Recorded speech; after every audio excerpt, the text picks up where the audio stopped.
Sebelum aku mulakan video pada kali ini, aku nak ingatkan, aku tak percaya dengan apa yang netizen berikan atau ulaskan ini. Aku hanya ulas semula supaya semua orang tahu. Aku memang tak percaya dengan sumpah laknat. Aku tak percaya Tuhan itu Tuhan yang menghukum. Aku percaya Tuhan itu baik. Tuhan itu Maha Pengasih, Maha Penyayang, dan Maha Pengampun.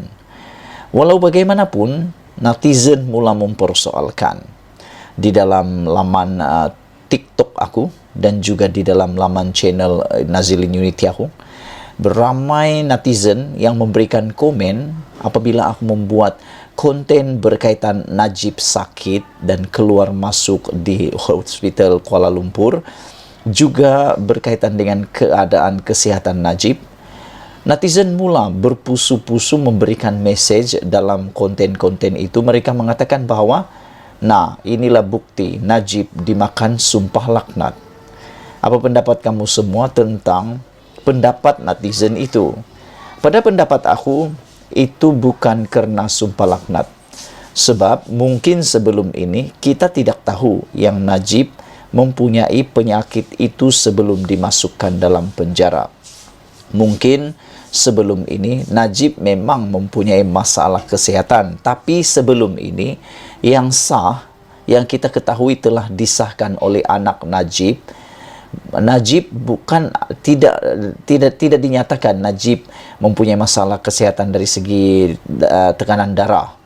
Tetapi anaknya katakan Najib ada masalah penghadaman ataupun masalah usus, yang mana dia ada ulcer di perut, dan kadang-kadang kalau dia tekanan stres, dia boleh pengsan. Nah, itu yang diberitahu, ulcer.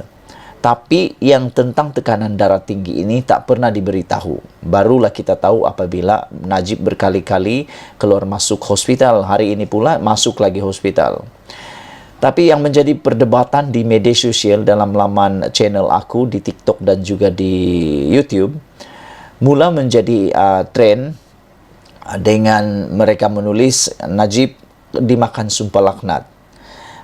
Ulang semula, aku tak percaya dengan sumpah laknat itu, sebab aku percaya Tuhan itu maha adil, Tuhan itu maha penyayang, Tuhan itu maha mengampuni.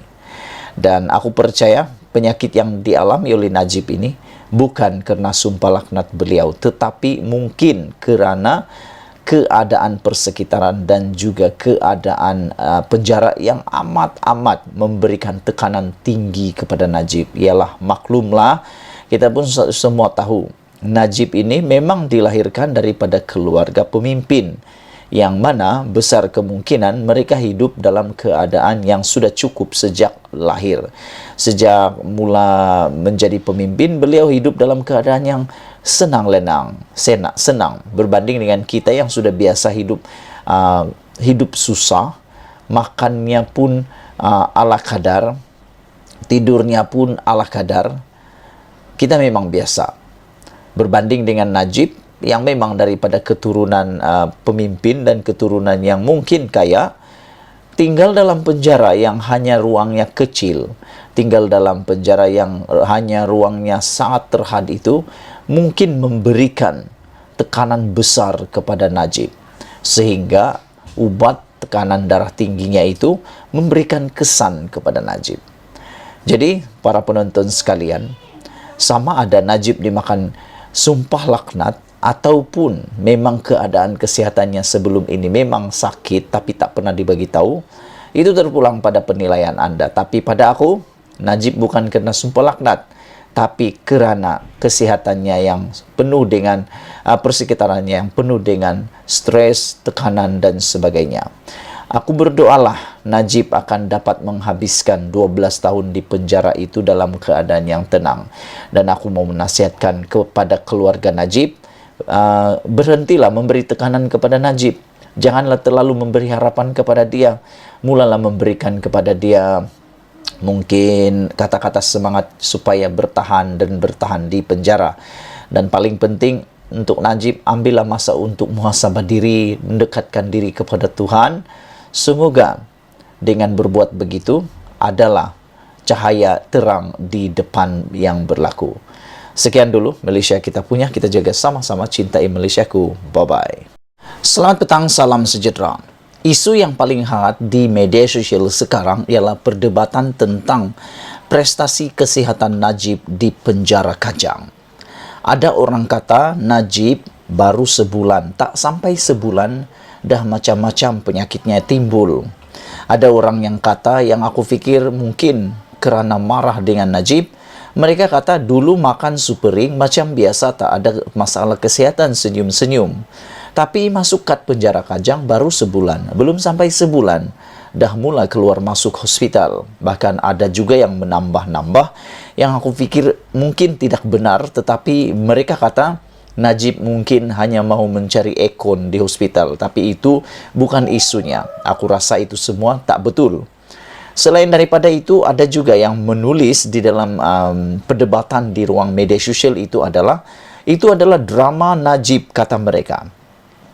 Walau bagaimanapun, pada pendapat akulah, kalau benarlah itu adalah drama Najib semata-mata, berapa kalikah lagi Najib harus sakit, ataupun adakah Najib akan terus sakit kalau itu adalah dramanya.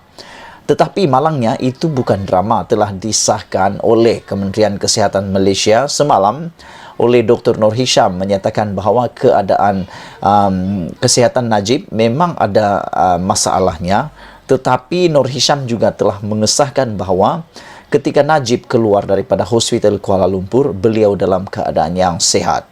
Beliau balik ke penjara Kajang, dan hari ini pula diberitakan lagi Najib sekali lagi sakit dan dirujuk ke hospital. Dan itu sebab beliau tidak dapat meneruskan perbicaraannya pada sebelah petang hari ini. Perdebatan antara netizen berlaku. Satu pengikut Najib, satu lagi adalah bukan pengikut Najib, dan satu lagi berdiri di atas pagar. Mereka saling bertelaga. Antara sebab yang mereka kata, yang membuat aku tertarik mengkaji isu ini adalah mereka menulis sebab Najib sakit ialah kerana perubahan ubat. Aku pun hairan, ubat apa yang Najib makan?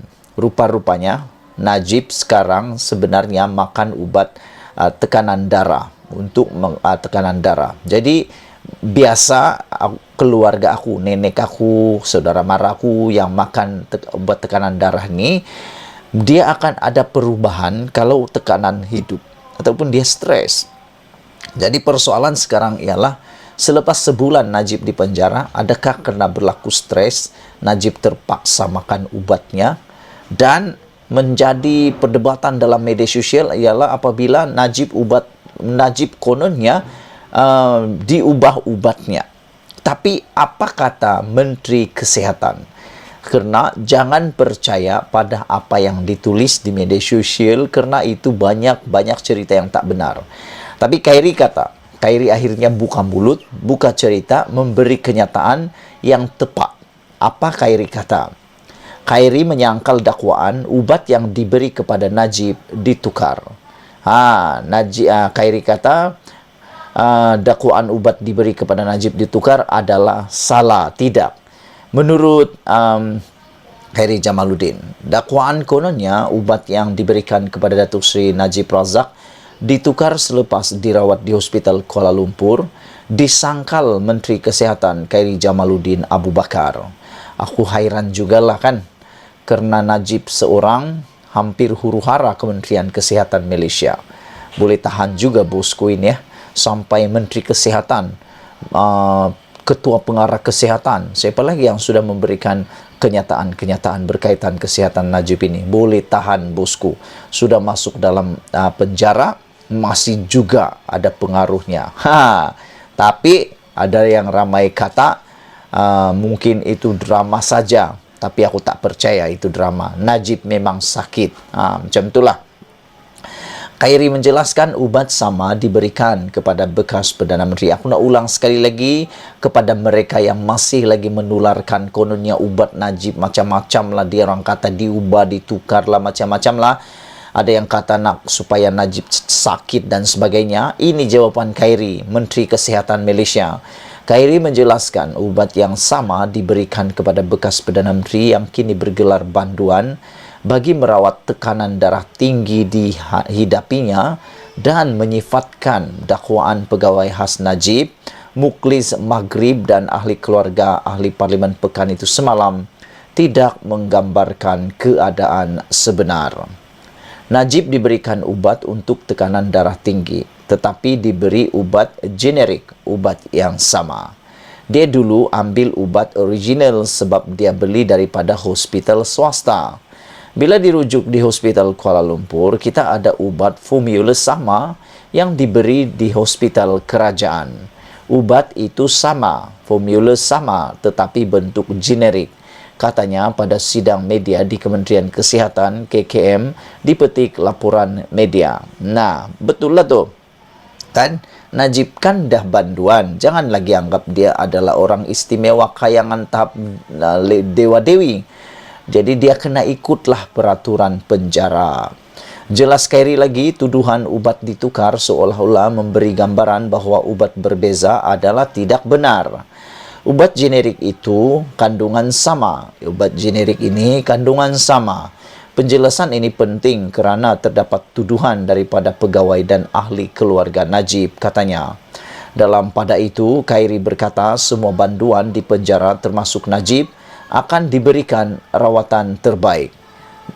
Beliau juga berkata saranan Perdana Menteri Datuk Seri Ismail Sabri Yaakob semalam supaya Najib diberikan rawatan terbaik akan diikuti. Wow, bernasib baiklah Najib ni kerana Perdana Menteri datang daripada UMNO juga rakan Ismail Najib, maka sangat sesuailah apa yang diarahkan oleh Perdana Menteri ini supaya Najib diberikan rawatan terbaik dan perlu diikuti.